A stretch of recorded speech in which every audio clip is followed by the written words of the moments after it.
সকাল সকাল ঘুম থেকে উঠে যদি কোনো কঠিন কাজ থাকে সেটা হলো নাস্তা বানানো। তবে সেই নাস্তাটা যদি 10 মিনিটে বানিয়ে ফেলা যায় তাহলে কেমন হয় বলো তো? মাত্র 10 মিনিটে সকালের নাস্তা, তাও আবার একদম হেলদি আর টেস্টি। এই নাস্তা বানিয়ে দিলে সবাই খুশি হয়ে যাবে, এইটুকু তো বলতে পারি। তো দেখো, স্ক্রিনে আমি সবকিছু মেনশন করে দিয়েছি, যদি কোনো প্রবলেম হয় স্ক্রিনটা দেখে নিও ভালো করে। একটা বাটিতে 1 কাপ সুজি, 1 চামচ চিনি, অল্প করে একটু নুন, 1 কাপ দুধ। প্রথমে চিনি, সুজি আর লবণ একটুখানি মিশিয়ে নিয়ে 1 কাপ দুধ দিয়ে ভালো করে মিশিয়ে ঢেকে 10 মিনিটের জন্য রেখে দেবো।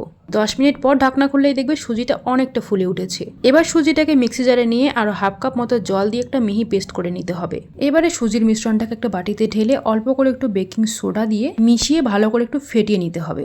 এরপর তাওয়া গরম করে একটা টিস্যু পেপারে তেল লাগিয়ে তাওয়াটা মুছে দিয়ে অল্প অল্প করে ব্যাটার দিয়ে ঢাকনা দিয়ে ঢেকে 1 মিনিট রেখে উল্টো দিকটা হালকা করে সেকে নামিয়ে নিলেই ব্যাস তৈরি। এই রেসিপিটা তোমরা যদি একদম হেলদি ভাবে বানাতে চাও তাহলে চিনিটাকে স্কিপ করতে পারো। চিনির বদলে 1 চামচ মধুও দিতে পারো। তাছাড়া চিনি ছাড়াও কিন্তু এটা খুব টেস্টি হয়, যে কোনো চাটনির সাথে খেতে দারুণ টেস্টি লাগে।